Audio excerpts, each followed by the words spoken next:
Buddhism originated in India in the 6th century BC, founded by Prince Siddhartha, who eventually achieved the ultimate goal of enlightenment. After 49 days of meditating under a Bodhi tree, he became Buddha, or the Awakened One.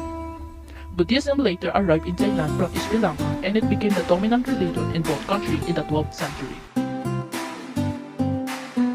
The official religion in Thailand is Theravada Buddhism, practiced by more than 95% of the population. Visitors will find daily reminders of Buddhism during their travels, from towering temples to spirit houses protecting buildings and more across the country. By making and gaining merit, many Thais believe they will live longer and happier lives. Some people will also wear Buddhist amulets in order to protect themselves. There are some 300,000 monks living in the land of smiles. Their yellow and orange robes are very recognizable in a sea of modern-day clothing. Many Thais will start their day off by giving offerings to monks who are collecting donations in the streets. Every monk in Thailand is required to become a monk for a period of time before the age of 20. Those Thais who are affluent or have money are considered to have very good karma, and those who do not have money are thought to have behaved poorly in a previous life, thus not having good karma. If a monk does decide to become a monk, there are several rituals and processes they must go through. For instance, they must shave their head and eyebrows as well as partake in a number of ceremonies. They also receive daily duties in the temple they reside at, such as cleaning or receiving offerings in the mornings. Living as a monk is no easy task. For one, there are hundreds of rules by which they must abide. Some are pretty basic, such as monks always having to wear a robe, while others are more seemingly difficult tasks such as not drinking alcohol or not swimming for fun.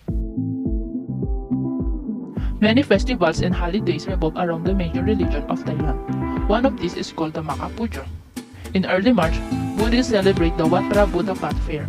Many temples have Buddha footprints, some natural, some artificially made.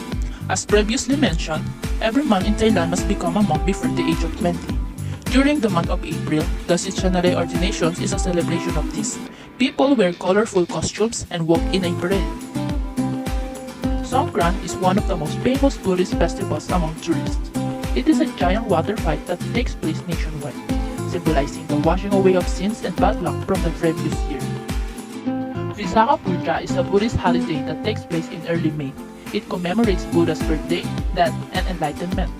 Khao Phansa, otherwise known as Buddhist Lent Day, marks the beginning of a 3-month period in which monks are to remain immobile. Asana Puja commemorates Buddha's first sermon. It is celebrated during the full moon in July in temples all over the kingdom. The Sakon Nakhon Walk Scandal Festivals marks the end of Buddhist Lent and is celebrated with a parade and beauty contest. No Thai celebration would be complete without lighting a candle or two as well. One thing visitors should keep in mind is that on many of these Buddhist holidays, the consumption and sale of alcohol is not allowed across the country. There are some 30,000 Buddhist temples in Thailand. Many Thais will spend Buddhist holidays around these stunning architectural wonders. In addition to being a place of worship and celebration, these temples often house monks, schools, and act as gathering places for locals.